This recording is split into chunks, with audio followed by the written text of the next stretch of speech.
Ever wondered how that nightcap before bed affects your sleep? It seems like a common belief that a little alcohol before bedtime could help us drift off into dreamland, right? Well, let's take a closer look at this assumption. While alcohol might indeed make your eyelids feel heavier, the truth is it's not doing your sleep any favors. Yes, you heard it right.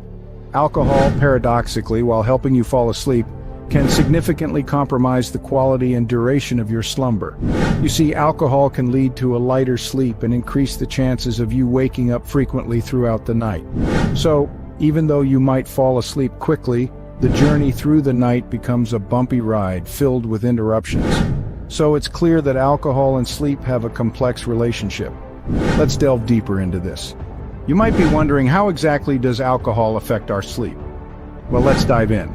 A crucial part of our sleep cycle is REM, or rapid eye movement sleep. This is when most dreaming occurs and when our brain activity is most like when we're awake. It's essential for our overall health and well-being, helping with memory consolidation, mood regulation, and learning. But here's the kicker: alcohol decreases REM sleep. Yes, you heard that right. While it might help you fall asleep initially, it actually leads to lighter, less restful sleep. You end up with fewer REM cycles, and those you do have are shorter. This disrupted sleep pattern can lead to real-life implications. Ever woken up feeling groggy or experienced a day filled with what we call brain fog? These are common signs of poor REM sleep, and they could be a result of that glass of wine or beer you had before bed. And that's not all. There are even more risks associated with alcohol and sleep.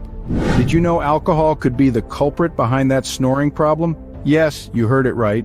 Alcohol, while it may seem like a ticket to dreamland, can actually lead to snoring and even up the risk of developing obstructive sleep apnea. Now you might be wondering, what's sleep apnea? Well, it's a condition where breathing repeatedly stops and starts during sleep.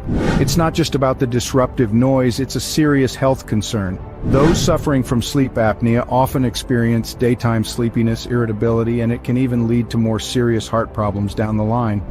So how does alcohol fit into this picture? Alcohol relaxes the muscles in your body. This includes the tissues in your throat. When these tissues relax, they can partially block your airway, leading to snoring and potentially sleep apnea. This means that the nightcap you thought was helping you sleep could actually be disrupting your sleep, and worse, your health. And the more you drink, the higher the risk. But there's hope. Let's look at how to mitigate these effects. So, how can we ensure a good night's sleep without the aid of alcohol? The answer lies in building better sleep hygiene. This involves habits that promote consistent, quality sleep and overall health. First off, maintaining a consistent sleep schedule is crucial. Try to go to bed and wake up at the same time every day. Yes, even on weekends. This helps regulate your body's internal clock and can aid in falling asleep and waking up more naturally. Next, consider your sleep environment. Your bedroom should be a sanctuary for sleep. That means keeping it cool, quiet, and dark. Invest in good quality pillows and a mattress that provide the right comfort and support. And let's not forget about limiting exposure to screens before bedtime. The blue light emitted by your phone, tablet, computer, or TV is extremely disruptive to your sleep. Lastly, don't underestimate the importance of seeking support from a healthcare provider if sleep or alcohol consumption becomes a concern. You're not alone in this journey, and there are professionals out there ready to help. Remember, moderation is key when it comes to alcohol and sleep. Your body will thank you for it.